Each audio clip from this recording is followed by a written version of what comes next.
السلام علیکم ورحمۃ اللہ وبرکاتہ. ڈیئر اسٹوڈنٹس، امید ہے کہ آپ سب اللہ تعالیٰ کے فضل سے خیر و عافیت سے ہوں گے. اللہ تعالیٰ آپ سب کو اپنے حفظ و ایمان میں رکھے. الحمد للہ رب العالمین والصلاة والسلام على أشرف الأنبياء وسيد المرسلين. أما بعد، فأعوذ بالله من الشيطان الرجيم. بسم الله الرحمن الرحيم. رب اشرح لي صدري ويسر لي أمري واحلل عقدة من لساني يفقه قولي. اللهم فقهنا في الدين. آمین. آج ہم انشاءاللہ تعالی اللہ کے فضل سے پارہ نمبر 23 میں سورۃ الزمر سٹارٹ کریں گے. سورہ زمر، اس کا مضمون کچھ یوں ہے: اخلاص اللہ، یعنی اللہ تعالی کا اخلاص دل میں ہونا. اس کی فضیلت کچھ یوں ہے کہ رسول صلی اللہ علیہ وسلم ہر رات سوتے ہوئے سورہ بنی اسرائیل اور سورہ زمر کی تلاوت فرمایا کرتے. تو معنی کے اعتبار سے یہ بہت خوبصورت صورت ہے. تو شروع کرتے ہیں. بسم اللہ الرحمن الرحیم. تنزیل الکتاب من اللہ العزیز الحکیم. سب سے پہلے اللہ تعالی نے اپنا اور کتاب کا یعنی قرآن مجید کا بہت اچھی طرح انٹروڈکشن کروایا، تعارف کروایا. کیونکہ جب ہم کوئی بھی بک پڑھتے ہیں اس سے پہلے اس کا رائٹر ضرور دیکھتے ہیں کہ اس کا رائٹر کون ہے. جو ہمیں رائٹر اچھا لگ رہا ہوتا ہے، جس کی ہمیں لکھا ہوا مطلب پوئٹری وغیرہ، جو پوئٹر ہوتا ہے اس کی ہم پوئٹری کو دیکھ لیتے ہیں کہ یہ کون لکھ رہا ہے. اور پھر ہم کسی سٹوری کو پڑھنے سے پہلے یا کچھ بھی پڑھنے سے پہلے، کوئی بھی بک پڑھنے سے پہلے ہم اس کے رائٹر کو ضرور دیکھتے ہیں. اگر تو وہ ہمارا فیوریٹ ہو تو ہم اس کو بہت انٹرسٹنگ کے ساتھ پڑھتے ہیں، اس بک کو بہت دلچسپی کے ساتھ پڑھتے ہیں. تو اللہ تعالیٰ اس بک کے، اس قرآن مجید کے خود رائٹر ہیں. تو تعارف بھی خود کروایا کہ یہ کتاب کس کی طرف سے نازل کردہ ہے. اس اللہ کی طرف سے. وہ اللہ تعالیٰ کون ہے؟ بہت زبردست، خوب حکمت والے. زبردست ایک طرف ان کے لیے جو نہ مانے، حکمت والا یعنی اللہ تعالیٰ کا ہر فیصلہ جو ہوتا ہے وہ حکمت پر مبنی ہوتا ہے کہ ایمان والوں کے ساتھ کس طرح کا بیہیو کرنا ہے، اور جو غیر ایمان والے ہیں، جو نہیں ماننے والے ہیں، ان کے ساتھ کس طرح کا بیہیو کرنا ہے.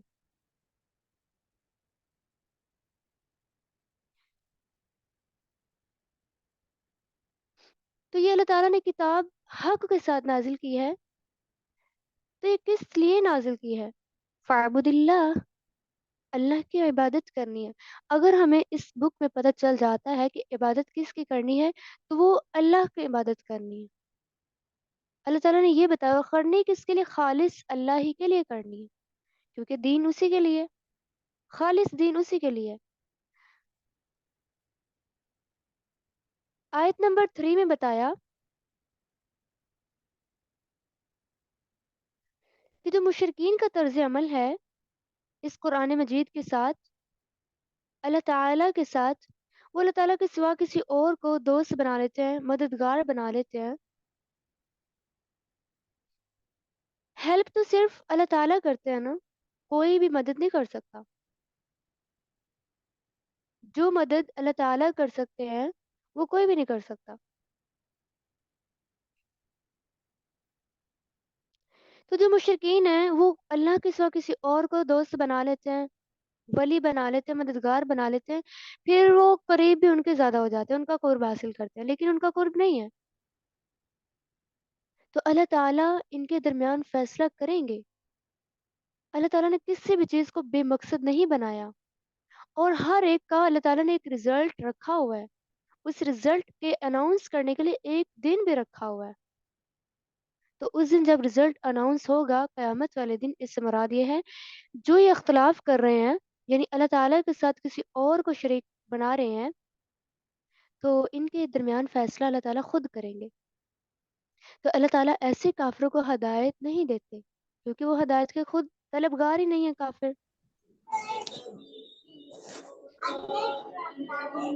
اللہ تعالیٰ فرما رہے اگر وہ چاہتے اللہ تعالیٰ تو وہ اولاد بنا لیتا، لیکن سبحانہ ہو، وہ تو پاک ہے، وہ تو ایک ہے. اللہ تعالیٰ بالکل ایک ہے، بہت زبردست ہے. تو اللہ تعالیٰ کی قدرت کی نشانیاں بیان ہوئیں. کس طرح پتہ چل سکتا ہے وہ اللہ تعالیٰ کون ہے؟ جب ہم قدرت کی نشانیوں کی طرف دیکھتے ہیں تو ہمیں فوراً بہت یہ یاد آ جاتا ہے کہ اس چیز کو بنانے والا تو آخر کوئی ہے. آیت نمبر 5 میں اللہ تعالیٰ نے اپنی قدرت کی نشانیاں بتائیں، سورۃ الزمر آیت نمبر 5 میں، کہ وہ کون ہے جس نے زمین اور آسمان کو پیدا کیا، پھر اس نے رات کو لپیٹا کس پر؟ دن پر، دن کو رات پر، یعنی ہر چیز کا اختلاف بنایا، اور وہ سورج کو چاند کو مسخر کیے ہوئے ہے. ہر ایک چیز اپنے مقرر وقت پہ چل رہی ہے. کتنا پیارا سسٹم ہے نا اللہ تعالیٰ کا بنایا ہوا. تو آج ہمیں بھی چاہیے نا، ہم اپنی عبادت کے لیے کس طرح سے اپنے ٹائم کو مینج کرتے ہیں. ہمیں بھی اپنے مقرر وقت پہ ہر اپنا کام کرنا سیکھنا ہونا چاہیے. تو اللہ تعالیٰ کی سب سے بڑی قدرت تو یہ ہے کہ اس نے ایک جان سے سب کو پیدا کیا. پھر کس نے بنا دی؟ مویشیوں کی بھی کس نے بنائی؟ کس طرح ماں کے پیٹ میں اندھیروں میں، 3 اندھیروں میں اللہ تعالیٰ کس طرح پیدا کر دیتے ہیں. ذالکم اللہ ربکم لہ الملک، یہ ہے وہ رب، اسی کے لیے بادشاہت ہے. لا الہ الا ہو، اس کے سوا تو کوئی اور معبود بھی نہیں ہے. ان مشرکین سے کہا جا رہا ہے پھر تم کہاں سے پھیرے جاتے ہو جب تمہیں پتہ بھی چل گیا ہے، قدرت کی نشانیاں بتائی گئی ہیں، پھر کہاں سے پھیرے جاتے ہو؟ کدھر توجہ جاتی ہے تم لوگوں کی؟ اس اللہ کی طرف کیوں نہیں جاتے جس نے سب کچھ بنایا، جس نے تمہیں بنایا؟ تو اللہ تعالیٰ کہہ رہے ہیں کہ اگر کوئی شکر کرے گا تو اللہ تعالیٰ اسے بہت پسند کرتے ہیں، لیکن اگر کوئی شکر نہیں کرتا، شکر انسان کیوں کرتا ہے؟ کیونکہ اللہ تعالیٰ نے ہر چیز انسان کو دی ہے، ہر چیز اسی کے لیے تو بنائی ہے. جانور کس طرح انسان کے پیچھے پیچھے چلتے ہیں، ایک حساب سے انسان مالک ہے ان کا. پھر یہ جو چاند ستارے ہیں، سورج ہے، یہ سارے ٹائم بتا رہے ہیں انسان کو، انسان ان کو یوز کر رہا ہے. یہ ساری نعمتیں ہیں. اور اگر ہمارا جسم کا ایک عضو، ایک پارٹ ہی خراب ہو جاتا ہے، فار ایگزامپل آئیز خراب ہو جاتی ہیں، تو کون ہے اس کو لوٹانے والا؟ آنکھ کو لوٹانے والا کوئی بھی نہیں ہے سوائے اللہ تعالیٰ کی. وہ کتنی بڑی نعمت ہے نا، ہر چیز بہت بڑی نعمت ہے اللہ تعالیٰ کی. یہ اتنی فیسلٹیز دی کس نے؟ اس اللہ نے ہی دی ہیں. تو پھر ماننا بھی کس کو ہے؟ اس اللہ کو. تو جو کوئی ناشکری کرے گا وہ اپنا بوجھ خود اٹھائے گا گناہوں کا قیامت والے دن. اگر دنیا میں پکڑ نہیں ہو رہی تو یاد رکھیے آخرت میں اللہ تعالیٰ نے ضرور پکڑ کرنی ہے. اس لیے ان نعمتوں کا استعمال بہت اچھا کرنا چاہیے، اس اللہ رب العزت کے لیے ہی استعمال کرنا چاہیے، ان کو اس کی اطاعت میں گزارنا چاہیے. تو آیت نمبر 8 میں بتایا کہ انسان کا طرز عمل کیا ہے. انسان کا طرز عمل یہ ہوتا ہے کہ جب بھی اسے کوئی نعمت چھنتی ہے تو اللہ تعالیٰ کی طرف بہت پلٹ آتا ہے. جیسے ہی اسے نعمت مل جاتی ہے پھر اپنے شرکاء کی طرف مائل ہونا شروع ہو جاتا ہے، کیونکہ وہ اللہ تعالیٰ کو بھول چکا ہوتا ہے. وہ اپنے آپ کو کریڈٹ دے رہا ہوتا ہے کہ یہ میری طرف سے ہے، یہ میرا کمال ہے. وہ اللہ تعالیٰ کو نہیں دیکھ رہا ہوتا کہ اللہ تعالیٰ نے مجھے اتنے فائدے دیے ہیں. تو ایسے لوگوں کے لیے صرف آگ ہے. اس کے بعد آیت نمبر 9 سے مومن اور کافر میں ڈفرنس بتایا گیا، فرق بتایا گیا ہے.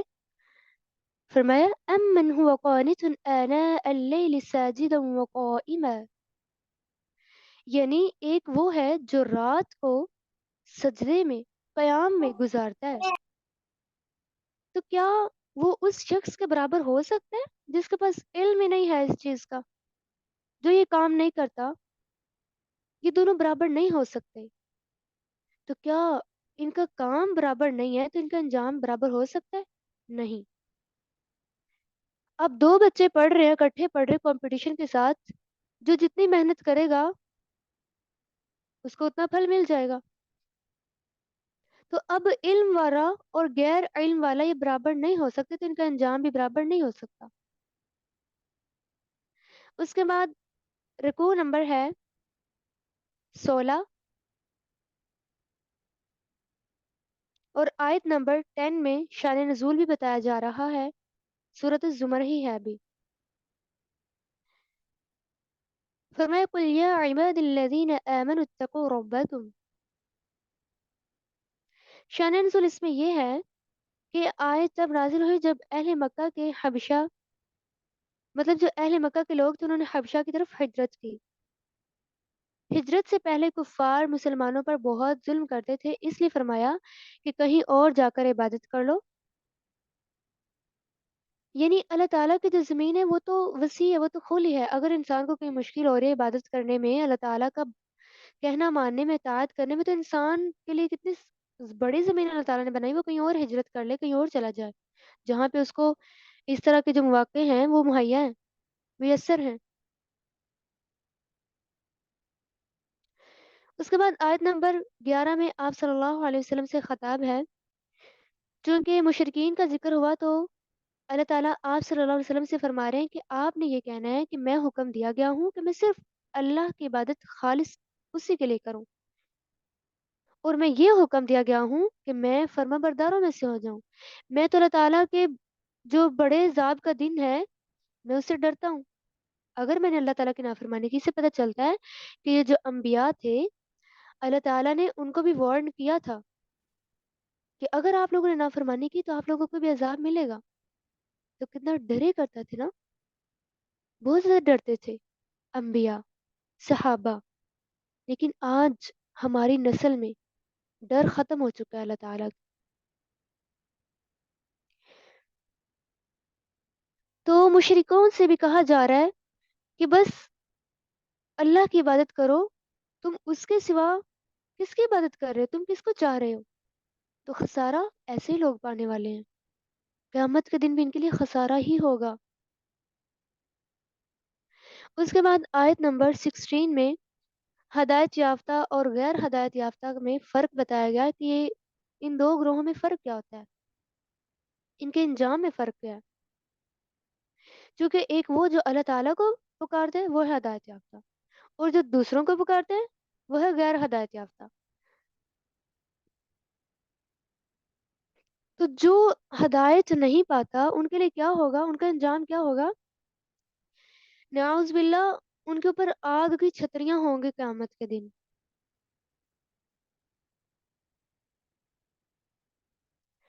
تو اس کے علاوہ جو دوسرے ہیں ان کے برعکس، جو طاغوت کی پیروی نہیں کرتے، اسے بچتے ہیں، اللہ تعالیٰ کی طرف رجوع کرتے ہیں، فرمایا فبشر عباد، میرے بندوں کو خوشخبری دیجیے. کس چیز کی خوشخبری؟ جنت کی. اس کے بعد آیت نمبر 18 میں بتایا کہ ان دو گروہوں سے نصیحت کون حاصل کرتا ہے، مطلب کس نے کس چیز کو چوز کرنا ہے، انتخاب کرنا ہے، وہ اس پہ ڈپینڈ کرتا ہے. تو الذین یستمعون القول فیتبعون احسنہ، تو جو غور سے سنتے ہیں نا، پیروی کرتے ہیں، جو بات کہی جا رہی ہو، وہ ہدایت یافتہ ہوتے ہیں، وہ عقل والے ہوتے ہیں. جو غور سے نہیں سنتے وہ عقل والے نہیں ہوتے. جب ایک دفعہ جس کو بات کہی جاتی ہے وہ غور سے سن لیتا ہے، عقل والا وہی ہوتا ہے.